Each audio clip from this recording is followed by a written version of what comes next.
रोशनी और सरकारी जमीनों पर अवैध कब्जों को लेकर जम्मू कश्मीर सरकार ने जो वचन जम्मू कश्मीर के लोगों को दिया था, जो लेफ्टिनेंट गवर्नर मनोज सिन्हा के प्रशासन ने पिछले दिनों कहा था कि वो बड़े और ताकतवर लोग, जिन लोगों ने जबरदस्ती सरकारी जमीनों के ऊपर कब्जा करके, काचराई जमीन के ऊपर कब्जा करके अपने मकान और अपने इमलाक बनाए हैं, उन्हें बख्शा नहीं जाएगा।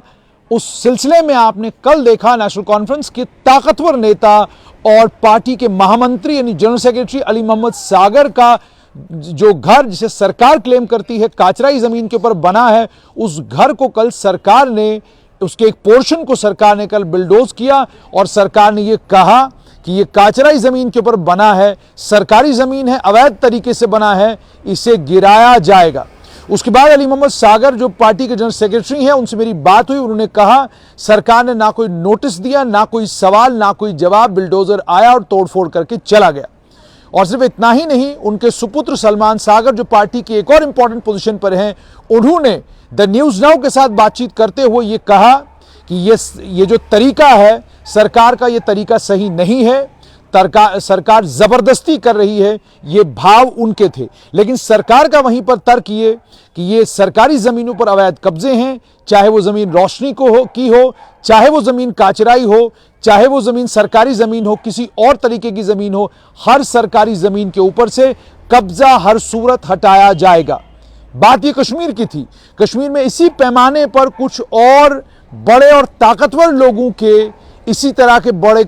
कमर्शियल एस्टैब्लिशमेंट्स पर और उनके जाती मकानों के ऊपर भी अगर जो अवैध कब्जे हैं उनको हटाने के लिए सरकारी बिल्डोजर किसी भी समय जा सकता है, ये खबरें आ रही हैं। वहीं पर वो लोग जिन्हें नोटिस मिले हैं या जिनको नोटिस नहीं मिले हैं, लेकिन उन्हें ये पता है कि उनकी जो प्रॉपर्टी है वो काचराई ज़मीन के ऊपर या सरकारी ज़मीन के ऊपर है, वो घबराए हुए हैं, वो डरे हुए हैं और वो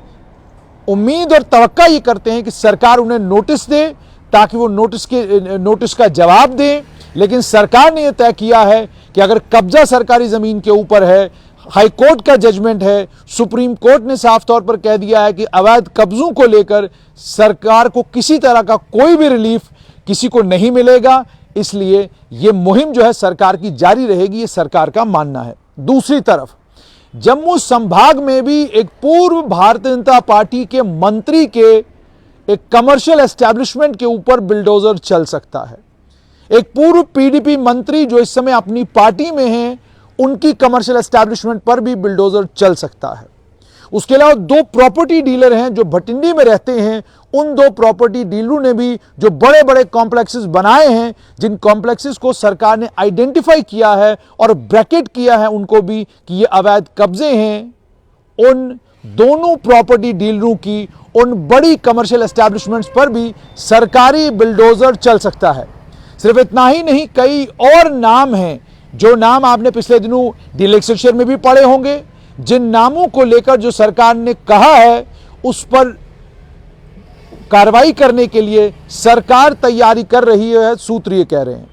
सूत्रों ने यह भी कहा कि सरकार ने यह बात साफ की है कि अवैध कब्जा चाहे किसी पूर्व मंत्री ने किया हो, वो चाहे नेशनल कॉन्फ्रेंस का हो, चाहे कांग्रेस का हो या बीजेपी का हो, किसी को भी बख्शा नहीं जाएगा।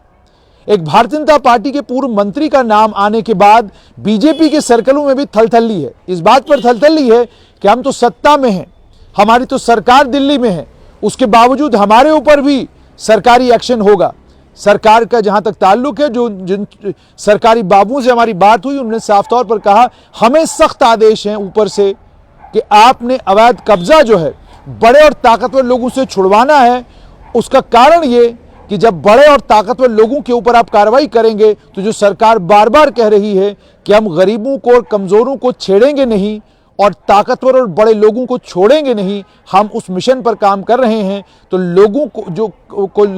को जो हमने कहा है उस पर अब हमने खरा उतरना है। अब आने वाले दिनों में यह देखना होगा कि ये जो कहा गया है कि पूर्व बीजेपी मंत्री, एक पूर्व पीडीपी नेता, दो प्रॉपर्टी डीलर, इनके ऊपर सरकार कब कार्रवाई करती है, किस तरह की कार्रवाई सरकार करती है। क्या इनकी कमर्शियल एस्टैब्लिशमेंट्स को तोड़ा जाएगा, क्या इनकी कमर्शियल एस्टैब्लिशमेंट्स को सरकार जो है इनके ऊपर बिल्डोजर चलाएगी, ये देखना होगा। जहां तक इसमें मैंने आपको कहा ये जो पूर्व मंत्री हैं, इन मंत्रियों को लेकर ये भी मैं आपको बताऊं कि इनका निवास स्थान जो है वो छन्नी में है और कमर्शियल एस्टैब्लिशमेंट किसी और जगह पर है, तो सरकार ने उसे भी आइडेंटिफाई किया है कि यह भी अवैध कब्जा है। इसको लेकर सरकार के पास प्रमाण है। उन्हीं प्रमाणों के ऊपर कार्रवाई करते हुए सरकार किसी भी समय बिल्डोजर लेकर इस बीजेपी के मंत्री के उस कमर्शियल एस्टैब्लिशमेंट के पास भी पहुंच सकती है। दूसरी तरफ वो लोग जो रोशनी की जमीनों के ऊपर हैं, उन्हें सरकार ने इस बात की यकीन दहानी कराई है कि रोशनी की जमीनों के ऊपर, सरकारी जमीनों के ऊपर या अन्य किसी और जमीन के ऊपर अगर किसी ने अपना मकान बनाया हुआ है 4, 5, 6 मरले में, तो उसके ऊपर कोई कार्रवाई नहीं की जाएगी। लेकिन बड़े लोगों को, ताकतवर लोगों को, जिनके इशारों पर कल तक सिस्टम चलता था, उन्हें बख्शा नहीं जाएगा।